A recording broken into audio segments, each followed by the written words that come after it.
ZTB jardunaldi honetan aurkezpen bat ikia, konputazio kuantikoan inguruan,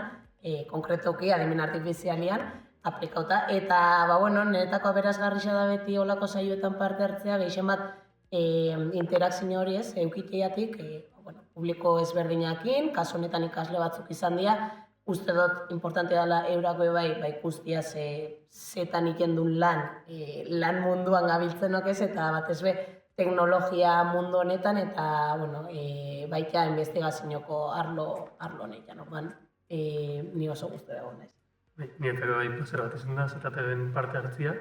eta kasuntan erresonantzia magnetikoak apurua zela azaltzen eta holan,